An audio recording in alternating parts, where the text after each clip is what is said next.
Hi, my name's Firdaus Nagri.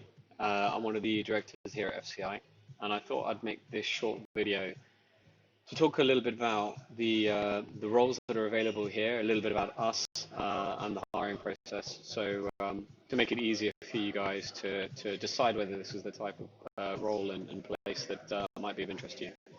So we have a few different roles that we're hiring for.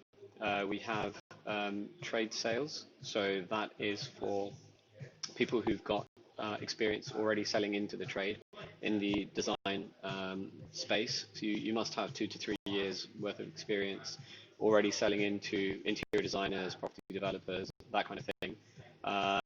The other role is retail sales. Again, you should have 2 to 3 years of furniture retail sales experience. Mid to high end is preferable, and European brands is even more preferable. And then the third role is wardrobe and bedroom designer, where you've got lots of experience designing wardrobes. And again, 2 to 3 years of experience is what we're looking for. Um, the main push, we're rapidly growing. We've been growing for a while, and we've been growing all the way through COVID. And this month we've actually had our busiest month ever. So we're heading in the right direction. We've recently doubled our showroom space, so we're now 30,000 square foot, and probably, in my humble opinion, one of the best showrooms in the country, certainly in London. We're constantly evolving. We're renovating at the moment, and I'm going to do a quick showroom video for you to show you the new renovation, to show you the showroom a little bit. We're never stopping. We're a very small team. There's about 40 of us in total, about 15 of us in the showroom, and then various other functions and also remote teams across the world. We love what we do. We are a very sales focused organization. So we're working in a really beautiful space. We're working with the world's best brands, Flexform, Galotti, Meridiani, beautiful, beautiful brands in a really lovely space. But we are very, very sales focused and very sales driven and KPI driven. So if that sounds like something that you enjoy, then please continue listening. The sales side of it links into our commission structure, which is up to 10% commission, which I've researched. Over the last 20 years, I've been doing this for a long time. The company itself has been in this building, in this showroom, for 35 years. It was much smaller, and obviously over the years we've grown. But the commission structure that we put together, we know is the best in the market. There is no better commission structure anywhere that I've researched anywhere in the UK, certainly nowhere in London for high-end interiors. So there are people who like designing, like consulting, and making clients happy, and that's primary, of primary importance. But you also have to be very, very target driven, and you have to not just like to design, but also like to close. That closing aspect of it is super, super important. And like I said, there's up to 10% available, which is, a great structure.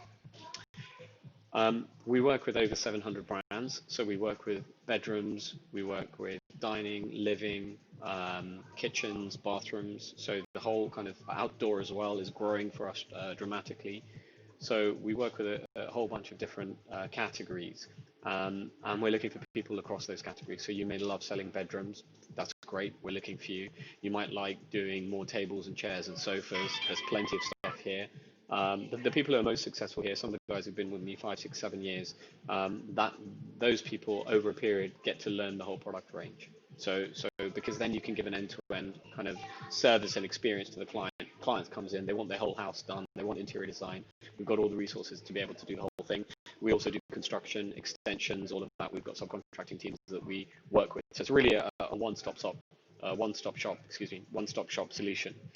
Like I said, we're working with about 700 different brands, lighting, rugs, you name it. So there's many toys, many toys to play with. It's like when sales professionals come into the space and interior designers come into the space, it's like being in a candy store. There's so much around, so many great products.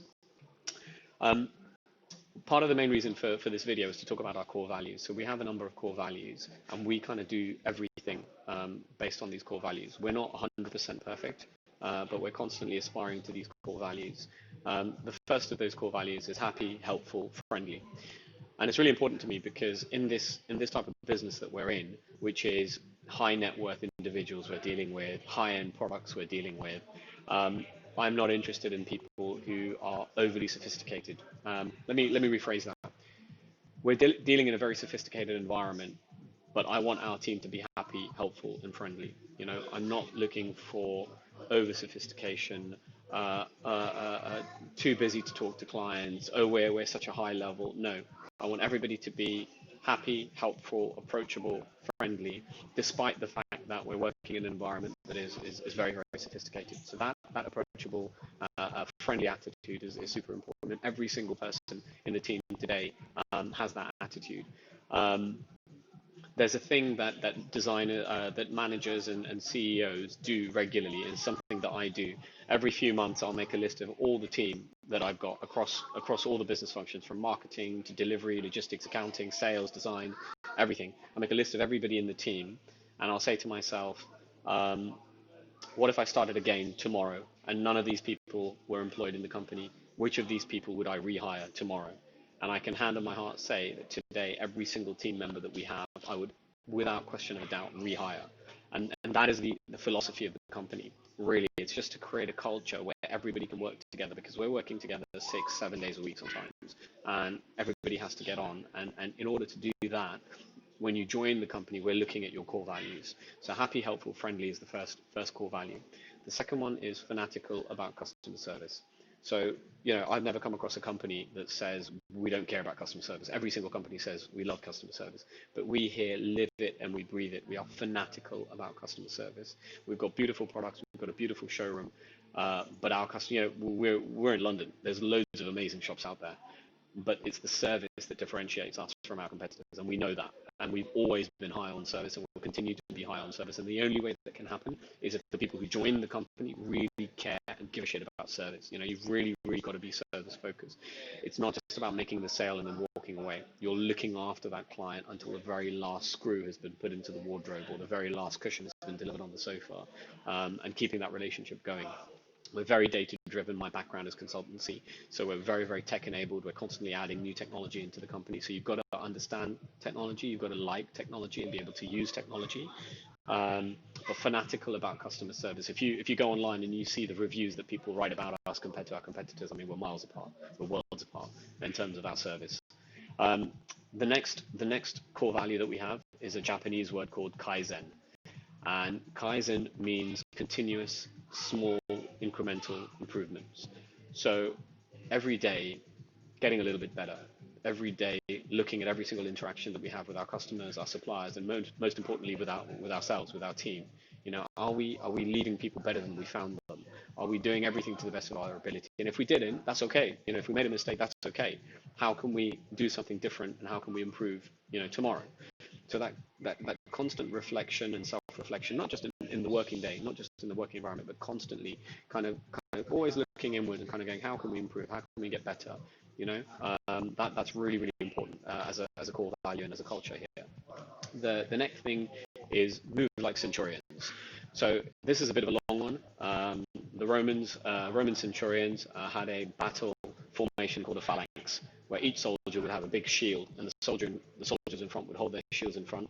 The guys next to them on the ends would hold their shields on the sides. The guys behind would hold their shields above, and they formed this formation called a phalanx, and it was impregnable. It was just a metal kind of box, and with that formation, they would attack, armies and enemies far larger than themselves and defeat them, because each person in that phalanx, each soldier, knew that the person next to him and the person behind him and the person in front of him had their back, or front, as the case may be. They were working together, they were protecting each other, and then when it was time to move, they moved together. So every component of the phalanx knew what the other components were doing. So that's to do with communication, and every person knew that the team member had their back. And so when they moved as one, coordination, and they were able to, attack the market. In our case, not we don't go around beating people up, obviously. So that moving like centurions is all about teamwork and communication. We have daily huddles. We are constantly having meetings. We're constantly ideas are being generated in a positive way. And we keep progressing the company based on that internal. I am the director of the company, but I certainly don't have all the ideas. That comes from within the team, and it's my job to try and figure out which to prioritize and which ones not to prioritize, and then build those ideas out to keep improving ourselves and keep growing. The next one is be specific, no ambiguity. So we are black and white, really, really clear. In in everything that we do with our suppliers, with our customers, and especially with each other. In our communication, I can do it or I can't do it. It's okay if you can't do it, but just say you can't do it, from the beginning, not after the task is due or after it's supposed to be done. With clients, be really, really clear. This is what I'm going to do. This is what I'm going to do. This is when the goods are going to arrive. Everything is done through technology anyway, but that attitude of not leaving any gray area, that attitude of wanting to be really, really clear and move in a really clear, non-ambiguous way is very, very important to us. And then the final one is DBAD, DBAD, which stands for Don't Be a Dick. And that encompasses many, many things, whether it's kind of tidying up after yourself in the kitchen or picking up a set of samples that have been left unattended or anything. It's so all encompassing, and it just means that we have a great working environment. It means that people are really, really friendly within the team. That's not to say we go out with each other every single night. We do have, at least once every few weeks at somebody's birthday, so we'll have birthday lunches. Once in a while we'll go out for drinks, not at the moment because of the COVID situation. We'll have lock-ins and we'll lock the showroom and we'll have parties inside and a few drinks when it's appropriate. But the team spirit is really, really strong. And the team spirit is strong because when we're hiring people and we're bringing people into our environment, it's based on our core values. And those core values, kind of are looked at constantly in how we do everything, which is why I talked to you about these core values. If any of these core values don't ring true, or if you feel anything that I'm saying is uncomfortable or it doesn't align, it's probably, my advice would be it's probably best to stop the tape now and kind of look at, different job opportunities. But if you're listening to this and you're thinking, okay, this makes sense, I like the idea of the sound of this place, I like the idea of these core values, then I would invite you to, continue with the interview process. The commission structure, as I said, that we have is excellent. The showroom is amazing. We are looking for enthusiastic people. We are looking for people who don't want a job. We're looking for people who really want to get involved in the community, who really want to help people solve their problems, who want to transform mundane spaces into the extraordinary, because we've got the products, we've got the skill set to be able to do that. We're looking for people who love good quality, who love giving good customer service, who want to make money, who understand that closing comes with rewards. You have to have a certain number of years of experience, as I said, and the benefits are great. We work with some really, really wonderful clients, high-end clients. We're constantly learning and encouraging that learning. And if all of this sounds interesting, then please continue with the process. Make sure that you send us your CV. Our team will go through the CV, and then if it's appropriate, we'll give you a call. Thank you so much, and thanks for listening to the video.